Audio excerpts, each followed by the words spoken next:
And the fight for that mountain of gold is about to take place.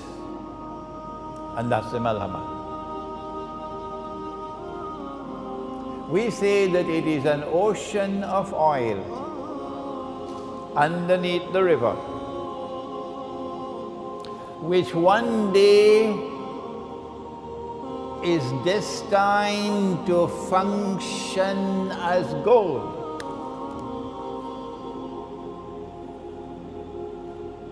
And that already happened.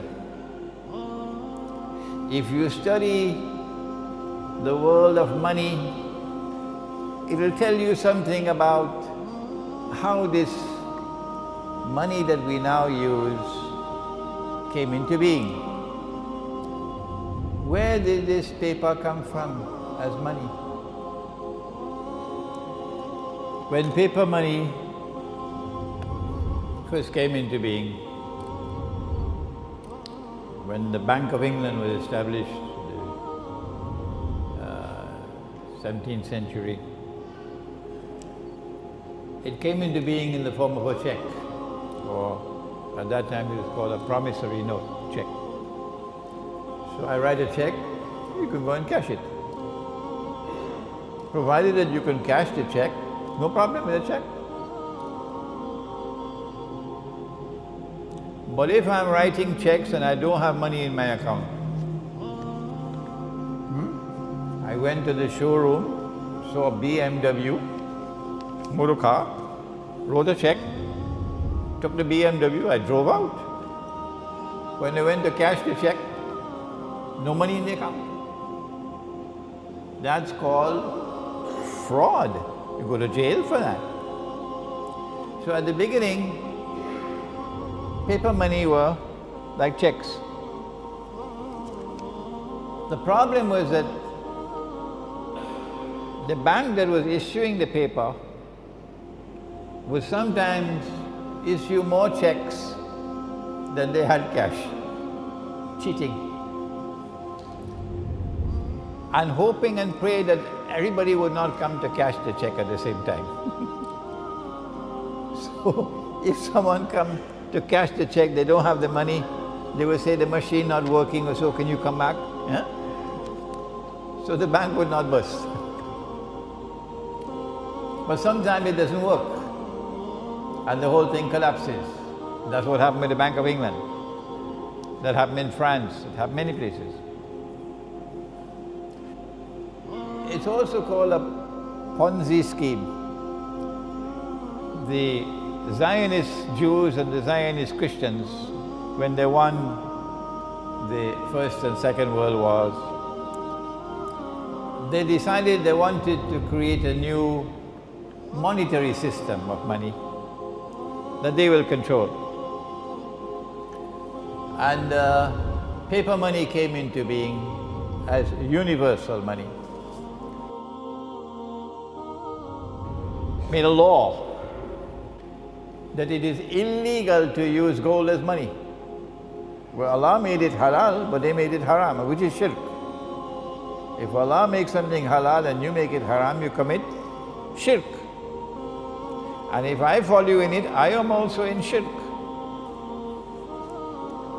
The system was called the Bretton Woods system.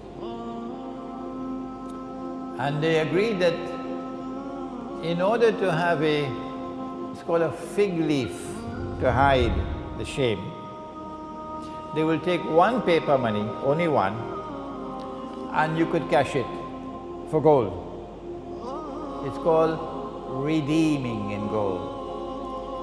And because they wanted the United States to become the new ruling state in the world, replacing Britain, they chose the US dollar. So at Bretton Woods in 1944, the United States formally replaced Britain, and Pax America formally replaced Pax Americana. When the US dollar was chosen, that only this paper could be cashed. And the rate was 35 US dollars. When you cash it, you get 1 ounce of gold. But that was only a fig leaf. The rest of the world of paper money was only paper. You could convert it to US dollars. So when you ask, what is the value of the Malaysian ringgit? No one will say, well, the Malaysian ringgit is worth so many Pakistani rupees. Huh? Or the Malaysian ringgit is worth so many Bangladeshi taka. No! Malaysian ringgit is worth so many US dollars. Huh? Because all the rest of the paper money in the world must now make sajda before the US dollar. Good. The problem was that the law permitted you, if you were a central bank, the law permitted you to take the US dollars and ask the American government to give me the gold. The law permitted it. And only one leader in the world, and he was Muslim, General Charles de Gaulle. He was not at all happy with an unjust monetary system which gave an unfair advantage to the United States over France. Charles de Gaulle was not so much concerned about the fact that you could take paper and make money. What he was concerned about was this was advantageous to the United States and disadvantageous to France. So he decided to sabotage the system. So he kept on giving the United States dollars and demanding the gold. Nobody else dared to do that. Nobody else dared to do that. Because you know, the United States has a big stick. But Charles de Gaulle kept on doing it until they removed him from power, the Zionists. He stood up in the French National Assembly and gave a powerful address condemning this monetary system. No Muslim leader ever did that. But we have to pause to give tribute to one man. The world has forgotten him, Ahmad Sukarno. One man, only one, in the whole world of Islam, only one. And Ahmad Sukarno, who today is forgotten even by his own people. He was so against this monetary system that he took Indonesia out of the IMF. And he took Indonesia out of the United Nations. And there are Muslims today who are so, to use a polite word, ignorant, that they would criticize Ahmad Sukarno for taking Indonesia out of the UN and out of the IMF. But Imran Hosein says this is the one leader that the world of Islam could be proud about. Finally, in September 1971, after Charles de Gaulle had been removed, the French government again went to the United States with US dollars and demanded the gold. But now the United States realized that the game was up. They had printed too much paper and they didn't have the gold. Normally you should send the United States to jail. But who can do that? Huh?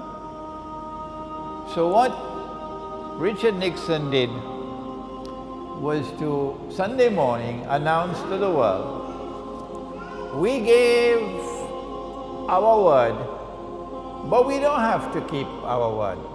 That's America.